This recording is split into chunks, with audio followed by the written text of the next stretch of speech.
Hello everyone, welcome to Naukripur. मैं शेखर प्रसाद आप सभी का स्वागत करता हूं नौकरीपुर के यूट्यूब चैनल पर। फ्रेंड्स, आज का जो हमारा करंट अफेयर्स क्लास है, इनमें हम इन 5 टॉपिकों को डिस्कस करने जा रहे हैं, जिनमें हम असम हिस्ट्री पार्ट 1 कवर करेंगे, mission Vasundhara 3.0, the Odyssey spacecraft के बारे में जानेंगे, नोटी बॉय जीएसएलवी के बारे में जानेंगे और रबर इंडस्ट्री इन असम के बारे में जानेंगे। तो चलिए फ्रेंड्स, शुरू करते हैं आज का हमारा करंट अफेयर्स क्लास बिना देर के हुए। और हमारा जो करंट अफेयर्स क्लास है फ्रेंड्स, ये आप एडीआरई, एपीएससी, एसएससी, जीडी किसी भी प्रीलिम्स के लिए तैयारी कर रहे हैं तो ये रिलेवेंट होगा। चलिए शुरू करते हैं। तो आज से हम आसाम हिस्ट्री का सेशन स्टार्ट कर रहे हैं, जो कि ये आज पार्ट 1 मैं आपको पढ़ा रहा हूँ। तो देखिए, सबसे पहले देखते हैं नोमी कल्चर के बारे में। नोमी कल्चर का मतलब नामांकन। किसी भी एक जगह का नामांकन किस प्रकार होता है, किसी भी जगह का जो नाम रखा जाता है उसके पीछे विभिन्न प्रकार के कारण होते हैं। तो वही कारण जो है नोमी कल्चर के अंतर्गत आते हैं। तो महाभारत में जो मेंशन है एक प्लेस जिसका नाम है प्राग ज्योतिषपुर। तो यहाँ प्राग ज्योतिषपुर जो कॉम्बिनेशन है, this is a combination of the two words. दो शब्द का ये कॉम्बिनेशन है, पराग एंड ज्योतिषा। पराग का मतलब होता है ईस्टर्न और फॉर्मर, और ज्योतिषा का मतलब होता है एस्ट्रोलॉजी। तो इससे हम क्या समझते हैं कि प्राग ज्योतिषा का पूरा मतलब हुआ कि the city of eastern astrology. तो हमारे आसाम को सिटी ऑफ ईस्टर्न एस्ट्रोलॉजी इसीलिए कहा गया है क्योंकि यहाँ पर जो है तंत्र मंत्र, एस्ट्रोलॉजी, ये सब की जो शिक्षाएं हैं वो दी जाती थी। और इसका एक जीवंत उदाहरण आपको गुवाहाटी के नवग्रह मंदिर से भी मिलता है। साथ ही साथ और एक नाम है हमारे असम का, दैट इज़ कामरूपा। तो ये कामरूप नाम कामदेव के ऊपर पड़ा है। तो आप जानते ही हैं ये कामदेव का जो हिस्ट्री है, कहानी है, जो कि एसोसिएटेड है कामदेव के रूप मिलने का। जब भगवान शिव तपस्या कर रहे थे तो उनकी तपस्या को तोड़ने के लिए कामदेव जी कर रहे थे, तो शिव जी रुष्ट होकर उनको अपनी तीसरी आंख से भस्मीभूत कर दिया था, जला दिया था। तो जब ये बात कामदेव की पत्नी, जिनका नाम रति था, उनको पता चला तो वो गई श्री कृष्ण भगवान शिव के पास और उनसे विनती किया कि मेरे पति को फिर से जीवित कर दिया जाए। कहा जाता है कि कामदेव को जो फिर से रूप मिला था ये इसी जगह मिला था, जिसके कारण इस जगह का नाम कामरूप पड़ा है।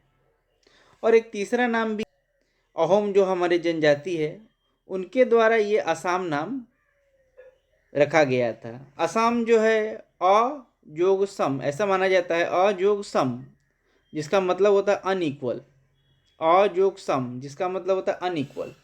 तो जो जगह अनइक्वल है जिसके कारण इसका नाम असम पड़ा था। तो ये 3 जो नोमी कल्चर है हमारे आसाम हिस्ट्री में, इससे पता चलता है।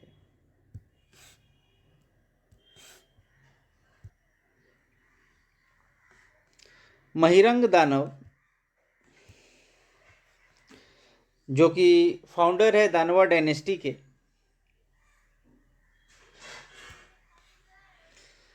तो ऐसा माना जाता है कि he is the first ruler, he is the first ruler of this region. और ये बोडो ओरिजिन थे, ये मेंशन है कालिका पुराण में।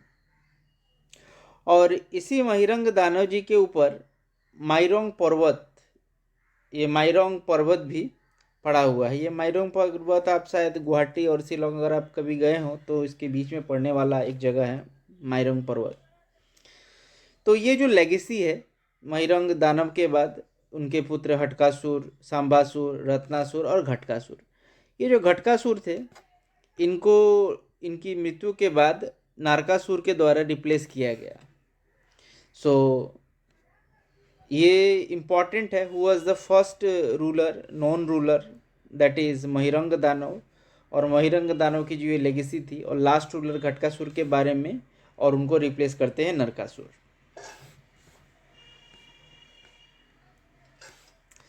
उसके बाद देखिए कि जब कुरुक्षेत्र की लड़ाई चल रही थी ड्यूरिंग महाभारत,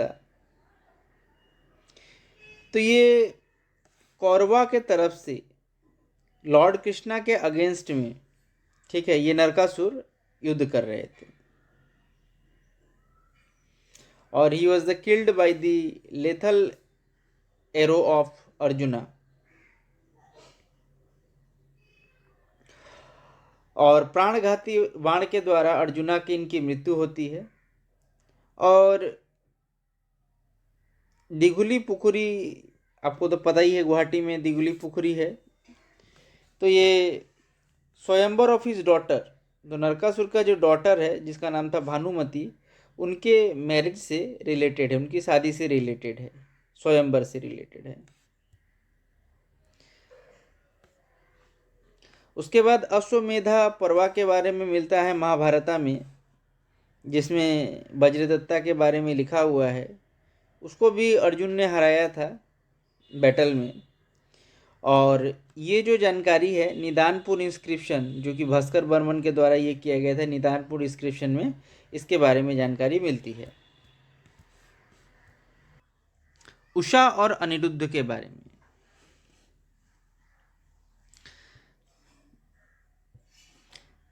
तो तेजपुर में अगर आप कभी गए हैं तो वहाँ पर एक मंदिर है, भगवान शिव का ये मंदिर है।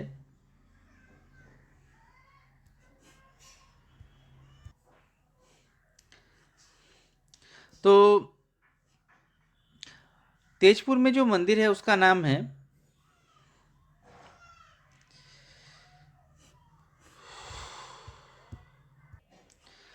महाभैरव टेम्पल। तो तेजपुर का जो ये मंदिर है ये बानासुर के द्वारा ही बनाया गया है, महाभैरव टेम्पल। तो आइए जानते हैं इसकी कहानी।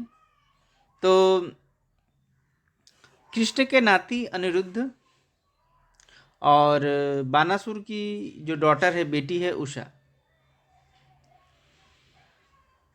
ये जो चित्रलेखा थी, चित्रलेखा ने ये एक जादूगरनी थी और एज वेल एज यह एक पेंटर भी थी।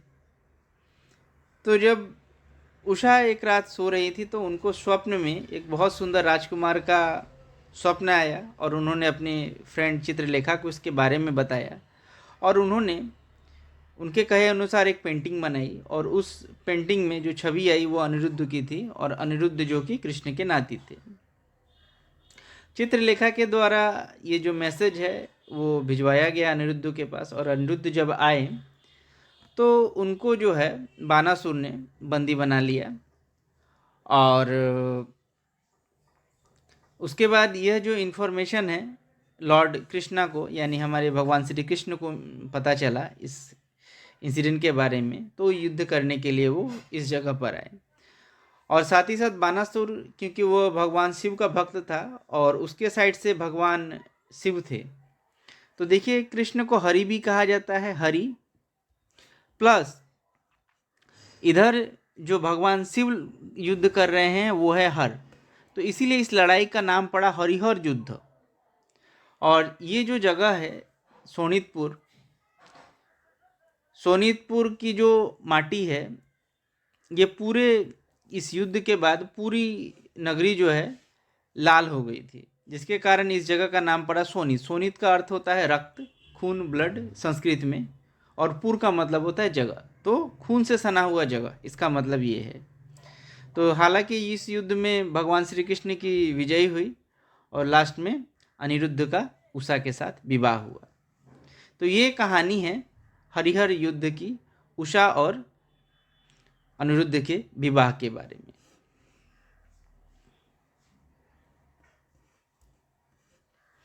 तो देखिए आज मैंने आप पार्ट 1 कवर किया, तो उसी पर आधारित 2 क्वेश्चन मैं दे रहा हूँ। Who was the founder of Danava dynasty, और दूसरा क्वेश्चन है Kamarupa name of Assam got over किसके नाम पर पड़ा था।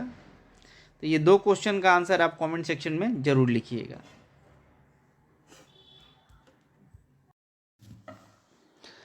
मिशन वसुंधरा 3.0 मोर माटी मोर अधिकार। तो देखिए मिशन वसुंधरा 1.0 जो है 8 मई 2022 को स्टार्ट हुआ था। इसमें 10 लैंड रिलेटेड सर्विसेज जो है पीपल्स को प्रोवाइड कराई गई थी। Dispose 8 lakh land related cases, जिसमें 8 लाख लैंड रिलेटेड केसेस को डिस्पोज किया गया था। फिर उसके बाद नवंबर महीने में 14 नवंबर 2022 को वसुंधरा 2.0 लॉन्च किया गया, जिसमें जो है इंडिजीनियस पीपल जो यहाँ के मुख्य लोग हैं उनको उनसे रिलेटेड जो भी समस्याएं थी 1 लाख बेनिफिशियरी को इससे फ़ायदा मिला। Offer settlement belongs to SC ST OBC and OBC issues. इन इशूज़ पर मेनली सरकार ने काम किया।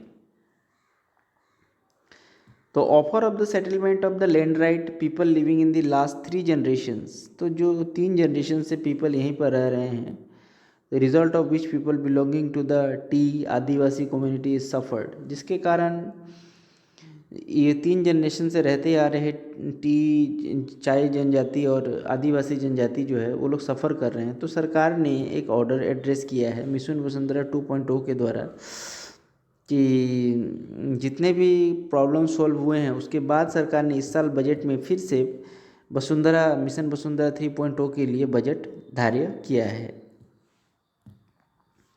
तो मिशन वसुंधरा 3.0 क्या है? देखिए मिशन वसुंधरा 3.0 में जो लोग 3 जनरेशन से रह रहे हैं उनको जो है, जैसे टी आदिवासी कम्युनिटी के पीपल्स हैं, जैसे गोरखा कम्युनिटी के पीपल है, सिमिलरली सिस्टम टी और आदिवासी कम्युनिटी के पीपल हैं, उन लोग के लिए ये एप्लीकेबल होगा। इसमें SC ST कम्युनिटी के लोग जिनके पास they will not have to submit certificate of 3 generation of habitation to get their right, उनको भी इससे फ़ायदा मिलेगा। People living in the Sonsali area of Guwahati and tea garden areas of Dibrugarh will be given one-time opportunity under Mission Vasundhara 3.2 to apply for the land pattas. Land पट्टा में apply करने के लिए इनको अपॉर्चुनिटीज़ दी जा रही है। Mission Vasundhara 3.1 में कॉम्प्रिहेंसिव टर्म में lands management, ensuring reservations and revenue villages के बारे में भी बात की गई है।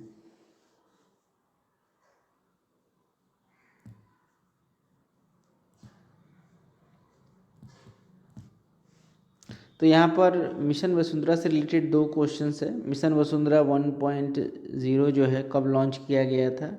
8 मई 2022। और मिशन वसुंधरा 2 जो है 10 मई 2021 को लॉन्च किया गया था।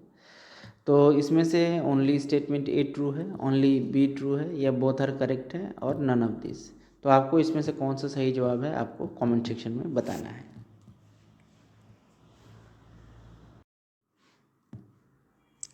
सो नोटी बॉय, ये Indian Space Research Organisation ISRO के द्वारा लॉन्च किया गया एक मेट्रोलॉजिकल सैटेलाइट है इनसेट 3DS। इसे स्पेसक्राफ्ट GSLV F-14 के द्वारा शनिवार को इवनिंग को श्रीहरिकोटा से लॉन्च किया गया। और ये इनसेट 3DS का एम है more accurate informative weather forecast and the natural disaster warnings को हम तक पहुंचाना। GSLV F-14 जो है ये रॉकेट का 16वां मिशन है और it's 10th flight using the indigenous development cryogenic engine. और ये 10th फ्लाइट से ये अपना इंडिजीनियस डेवलप जो हमारा क्रायोजेनिक इंजन है उसका इस्तेमाल कर रहा है। सो इस ओकेशन में on the occasion of the launch ISRO scientist call GSLV naughty boy. तो इस बार जो है GSLV को साइंटिस्ट लोगों ने नोटी बॉय कहा है। क्या रीज़न है इसे नोटी बॉय कहा गया? Why GSLV called naughty boy? तो देखिए ये जियोसॉन्क्रोनाइज सैटेलाइट लॉन्च व्हीकल जिसे GSLV कहा जाता है, इसे नोटी बॉय इसीलिए कहा गया है क्योंकि जब से ये रॉकेट जो है 15 इसके फ्लाइट में से फेल इन 6 ऑफ इट, यानी कि 6 बार ये फेल कर चुका है अपने 15 फ्लाइट्स में, यानी 9 बार सक्सेस रहा है। तो इसका जो फेलियर रेट है दैट इज़ 40%, जिसके कारण इसको जो है नोटी बॉय नाम दिया गया है इस GSLV को। तो आइए देखते हैं जीएसएलवी के अलावा भी हमारे पास बहुत सारे लॉन्च व्हीकल्स है, रॉकेट्स है, उनके बारे में थोड़ी सी जानकारी लेते हैं। तो हमारे जो अर्थ के एटमॉस्फेयर है, जो इसके अलावा जो हमारे आउटर स्पेस में जो हम लॉन्च करते हैं व्हीकल्स को, उनका जो डेवलपमेंट है वो अर्ली टू बिगिन 1970 से स्टार्ट हो जाता है। तो देखिए एसएलवी जो है हमारा सैटेलाइट लॉन्च व्हीकल, ये हम एसएलवी के द्वारा हम पहला लॉन्च करते हैं 1970 में, और डेवलप करते हैं। और ये 1980 में हमारा जो है एसएलवी यानी सैटेलाइट लॉन्च व्हीकल 3 पहले डेवलप किया जाता है। उसके बाद एएसएलवी जो है augmented version of the augmented satellite launch vehicle इसे कहा जाता है, जो 1992 में बन के तैयार होता है, दिस वन। फिर हम लोग पोलर सैटेलाइट लॉन्च व्हीकल जिसे पीएसएलवी कहा गया है, इसे लॉन्च करते हैं। और उसके बाद लास्ट में जो है geo synchronise satellite launch vehicle GSLV तैयार करते हैं। तो इस तरह से हमारे पास जो है time to time develop version of launch vehicles India के पास मौजूद हैं।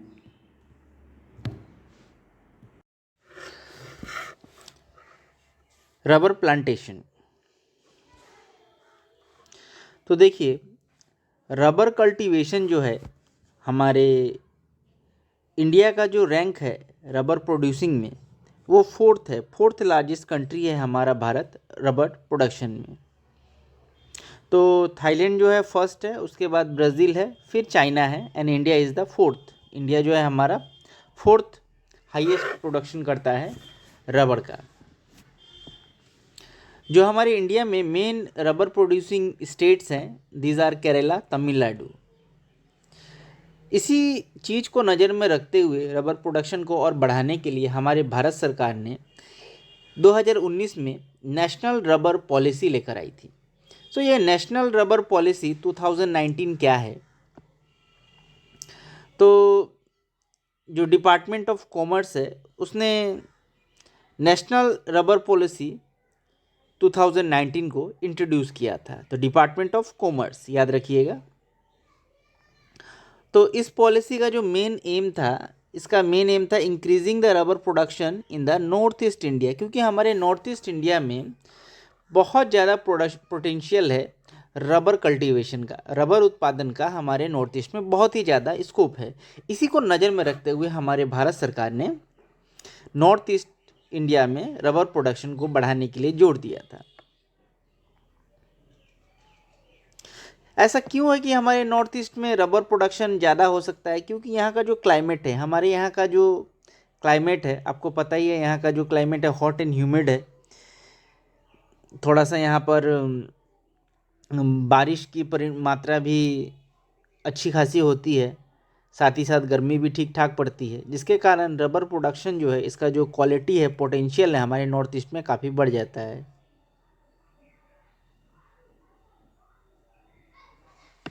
तो जितना पोटेंशियल प्रोड्यूस करने का हमारे नॉर्थ ईस्ट में है, अभी तक हम लोगों ने उतना उस पर जोर नहीं दिया है।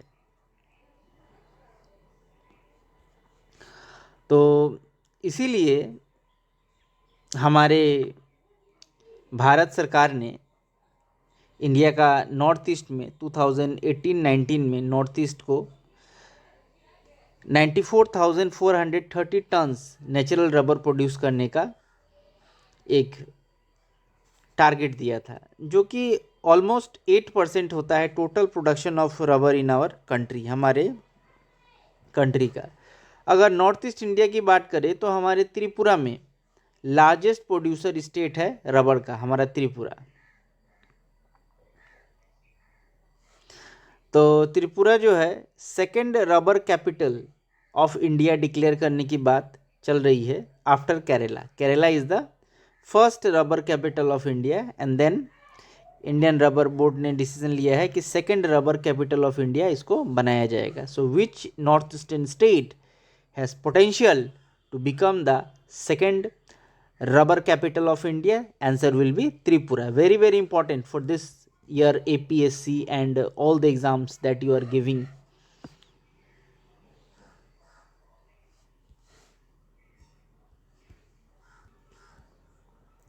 इसी के ऊपर बेस करके क्वेश्चंस हैं आपके लिए।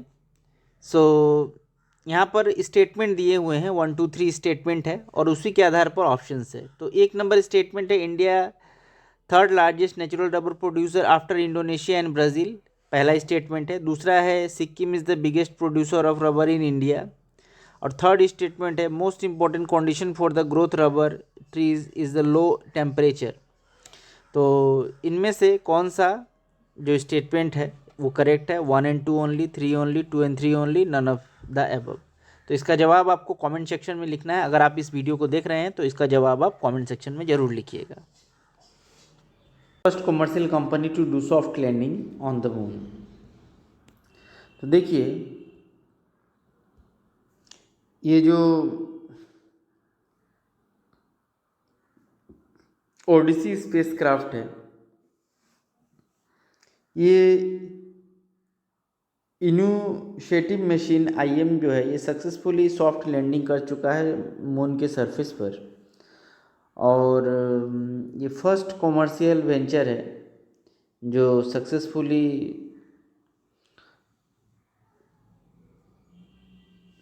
लैंड किया है। तो ये एक प्राइवेट कंपनी है जो एलोन मस्क ऑनर है इसके, SpaceX के द्वारा किया गया है। तो ये सॉफ्ट लैंडिंग जो है ओडिसी 1 का, ये मालापार्ट A, ये एक क्रेटर है जो कि मून के साउथ पोल के सामने ही सिचुएटेड है, नियर बाय सिचुएटेड है। यहाँ पर ये ओडिसी स्पेसक्राफ्ट जो है वो लैंड हुआ है।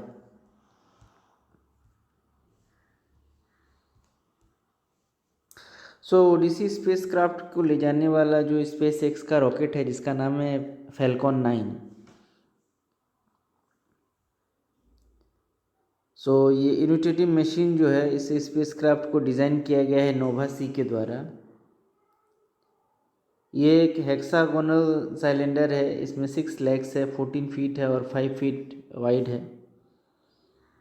ओडिसियस एंड पेरेग्रिन जो है, ये पार्ट है नासा के commercial lunar polar service program का, जिसे CLPS कहा गया है।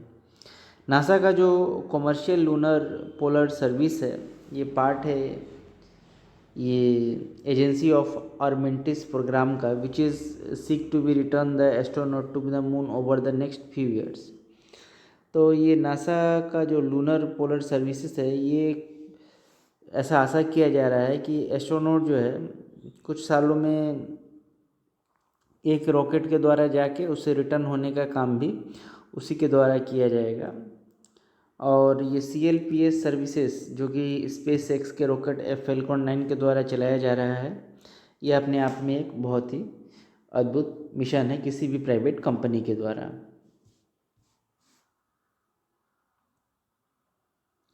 तो यहाँ कुछ क्वेश्चंस दिए गए हैं, देखिए। ये 2 स्टेटमेंट है। द आर्टिस्ट टीम programme seek to establish permanent base camp on the moon. The प्रीजेनेट lunar lander to be the first US spacecraft to land on the moon after Apollo 17। यहाँ पर option A, option 2 only, both and none of this, इसमें से कौन सा correct है आपको choose करना है। You can say your option in the comment section.